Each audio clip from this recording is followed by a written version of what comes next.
राम राजा coaching classes में आप सभी लोगों का स्वागत है। इसमें हमने आपको अलंकार बताए, रस बताए। ठीक है, अलंकार क्या कहलाते? जो काव्य की शोभा बढ़ाने वाले तत्वों को अलंकार कहते हो। रस किसे कहते हैं? जिसे पढ़ने, सुनने, देखने से जो आनंद की अनुभूति होती है उसे हम रस कहते हैं। अब आती हमारी बारी छंद की। ठीक है, छंद हमारा टॉपिक सबसे कठिन है और जब आप इसको देखेंगे तो बड़े सरल तरीके से आपको समझ में आ जाएगा। ठीक है, आज हमारा मुख्य चैप्टर है, इसमें आपको ध्यान से सुनना है। ठीक है, तो इसमें क्या है, छंद शास्त्र के आदि प्रेरता पिंगल नाम के ऋषि थे। इन्हीं के नाम पर छंद का दूसरा नाम पिंगल शास्त्र भी। यदि आ जाए कि पिंगल शास्त्र क्या कहलाता, तो पिंगल या छंद शास्त्र एक ही है, इसका दूसरा नाम है, इसके पर्यायवाची है। छंद आ जाए या पिंगल आ जाए, एक ही नाम है। ठीक है, तो छंद का सर्वप्रथम उल्लेख ऋग्वेद में मिलता है। कौन से वेद में मिलता है? ऋग्वेद में। छंद शास्त्र को पद्य का व्याकरण भी कहा जाता है। ठीक है, अब क्या है, छंद के अंग कितने हैं? ठीक है, छंद के प्रमुख अंग कितने हैं? इसमें चरण है, ठीक है, वर्ण या मात्रा है, संख्या और क्रम है, ठीक है, गति है, यति या विराम, ठीक है, तुक और गण। देखो चरण किसे कहते हैं? मुख्यतः छंद में 4 चरण होते हैं। कितने चरण होते हैं? 4 चरण। जैसे मूक होय बाचाल, पंगु चढ़ई गिरिवर कहन, जासु कृपासु दयाल, द्रवऊ शकल कलिमल दहन। ठीक है, तो पहला चरण कौन सा है? जहां पे ये यति हो गई, इसको यति बोलते। ठीक है, जहां पे थोड़ा सा रुक जाए वो क्या कहलाती? वो यति कहलाती। पहला ये एक चरण, फिर दूसरा चरण, फिर तीसरा चरण, फिर चौथा चरण। ठीक है, इसमें क्या है? फिर दूसरा है वर्ण या मात्रा। वर्ण क्या कहलाते? वर्ण कहलाते जैसे हमारे ये लिखा है वर्ण या मात्रा। जैसे हमारा का लिखा, तो का कैसे मिलकर के बना? का प्लस आ से। ठीक है, किससे मिलकर के बना? का प्लस आ से। जब व्यंजन के पीछे स्वर हो तो वर्ण कैसा कहलाता? पूरा वर्ण। इसको क्या कहते हैं? इसको अक्षर कहते हैं, इसको कहते हैं वर्ण। जिसके पीछे स्वर हो वो क्या कहलाता? वर्ण कहलाता। ठीक है, और मात्रा क्या कहलाती? मात्रा के बारे में हम आपको अभी अच्छे से बता रहे। संख्या और क्रम। ठीक है, इसकी संख्या इस प्रकार और क्रम, जैसे पहला चरण, दूसरा चरण, तीसरा चरण और चौथा चरण। ठीक है, यति या विराम। ठीक है, यति कहलाती जैसे मूक होए बाचाल, यहाँ पे रुके तो ये इसकी यति है।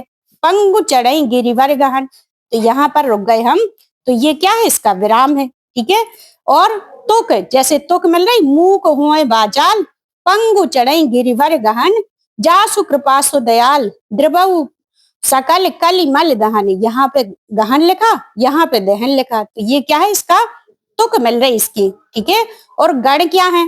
गण जैसे यगण, मगण, सगण। ठीक है, जो छंद में होते, छंद में कितने गण होते? 8 गण होते हैं। ठीक है, तो इसको हमें विस्तृत तरीके से हम आपको अभी बता रहे। ठीक है, ध्यान से सुनना है।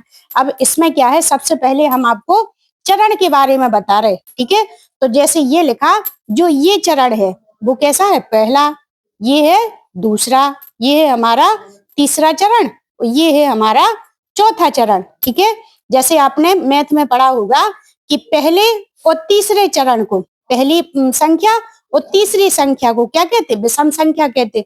दूसरी और चौथी संख्या को हम सम संख्या कहते। ठीक है, तो सम संख्या में कौन आता? 2, 4, 6, 8, और विषम में 1, 3, 5, 7, 9। तो पहले और तीसरा चरण, इसमें क्या लिया जाता? पहला और तीसरा चरण ये कहलाते हमारे विषम चरण, दूसरे और चौथे चरण ये कहलाते हमारे समचरण। ठीक है, अब इसमें क्या है, ये आपको चरण समझ में आ गए। अब आता हमारा वर्ण या मात्रा। जैसे वर्ण लिखा हमारा, का लिखा, तो का किससे मिलकर के बना? का प्लस आ से। ठीक है, इसमें का क्या है? ये व्यंजन है, और आ है हमारा स्वर। ठीक है, क्या है ये?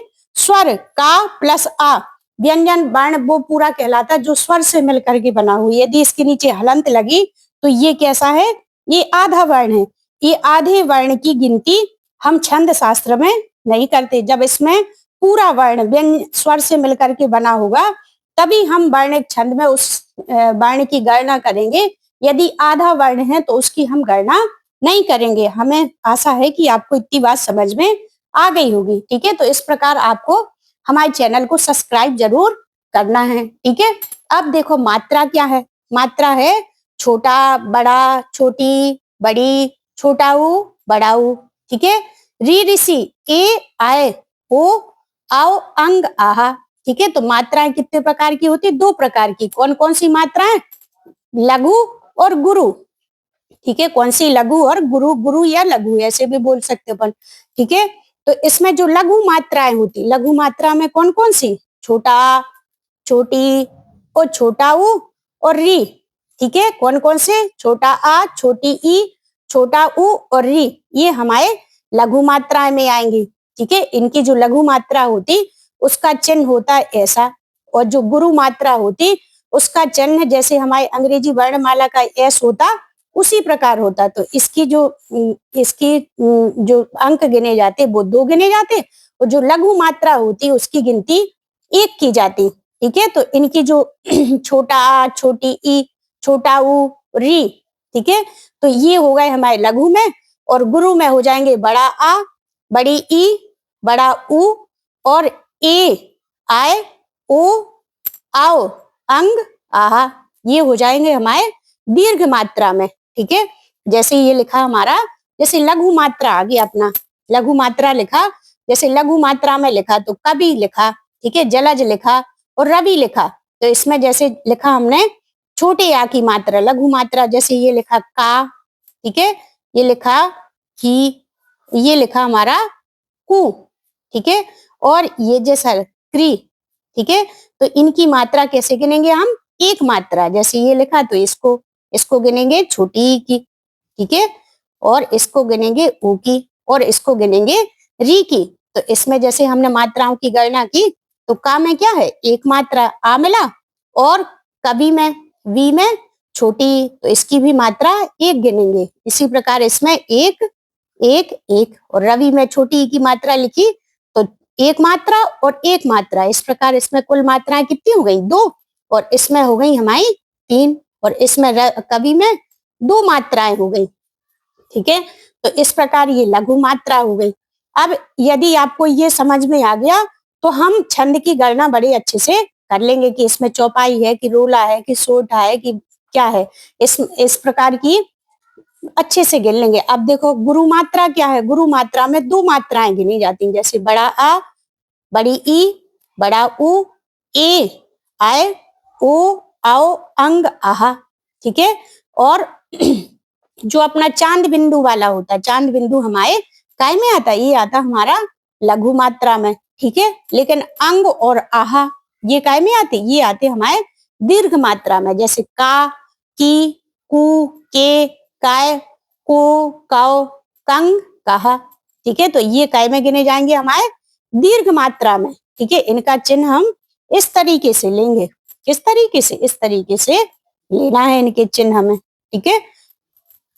अब आता जैसे संयुक्त वर्ण लिखा, संयुक्त वर्ण से पहले वाला वर्ण, जैसे सत्य लिखा, ठीक है, सत्य लिखा तो सा लिखा, और जो या लिखा, या के पहले क्या लिखा? ता। तो इस जो ता लिखा, इसके जो ता है वो हमारे सा के साथ जुड़ेगा, काय के साथ? जो आधे वर्ण है, जो पहला वाला वर्ण है उसके साथ ही इसकी गिनती होगी, होगी कि नहीं होगी, ठीक है। तो इसको आपको बहुत अच्छे से देखना है कि ये जैसे देखेंगे वो उदाहरण, तो यदि हमें समझ में आ गया तो हम लिख लेंगे, नहीं तो भूल जाएंगे, ठीक है। इसी में गलती होगी आपको। जैसे हलंत से पहले वाला वर्ण, हलंत से लिखा, जैसे राजन लिखा, ठीक है, राजन लिखा, तो इसकी जो गिनती करेंगे हम, बड़ा रा, और जो ना है वो जा के साथ जुड़ जाएगा, काय के साथ जुड़ जाएगा? जा के साथ। तो ये भी हमारे दीर्घ मात्रा। इस प्रकार कुल मात्राएं कितनी हो गई? इसमें 4, और इसमें कितनी हुई थी हमारी? 3। और भी आपको कुछ वर्ण बताना है, जैसे है इसमें लिखा मुंह के होए बाचाल, ठीक है। तो इसमें बड़े ऊ में इसकी मात्रा, ठीक है, और इसमें हा में ओ की मात्रा, तो इसमें भी दीर्घ मात्रा, इसमें छोटी की मात्रा, इसमें दीर्घ मात्रा और दीर्घ मात्रा और लघु मात्रा, ठीक है। जैसे पंगु लिखा तो पंगु में दीर्घ मात्रा, इसमें छोटी ऊ की मात्रा तो लघु लगी, ठीक है। इसमें कैसी आ जाएगी? इसमें एक, इसमें एक, इसमें एक, ठीक है, इसमें एक क्योंकि छोटी ई की मात्रा लगी, इसमें भी छोटी ई की मात्रा, इसमें छोटी ई की मात्रा और इसमें छोटी ई की मात्रा, इसमें भी छोटे आ की और छोटे आ की और छोटे आ की। तो इसमें देखो कुल मात्राएं कितनी हुई, 2 और 1 3, 3 2 5, 5 से 6 7 8 9 10 और 11। कितनी मात्राएं हो गई कुल, 11 मात्राएं। इसमें 3 4 5 6 7 8 9 10 11 12 13। ठीक है, कितनी मात्राएं हो गई हमारी, 13 मात्राएं। ठीक है, तो ये क्या कहलाएगा, 11 और 13 मात्राओं पर जब यति हो तो ये क्या कहलाता, हमारा सोरठा कहलाता है। क्या कहलाता, सोरठा। ठीक है, इसमें गिन लो आप, 2 और 1 क्री लिखा था हमने, री ऋषि वाला। तो इसमें हमने छोटी ई की मात्रा मानी थी, क्या मानी थी, लघु मात्रा मानी थी। इसमें हो गई दीर्घ, इसमें हो गई दीर्घ, इसमें लघु, इसमें दीर्घ। ये हलंत युक्त वर्ण, देखो यहाँ पे आपको समझ में आ जाएगा कि जो हलंत युक्त वर्ण है, यदि हलंत के पहले बड़ा आ है तो इसमें कोई हमें परिवर्तन नहीं करना है। ठीक है, तो 2 3 4 5 6 7 8 9 10 11, कितनी मात्राएं इसमें आ गई हमारी, 11 मात्राएं।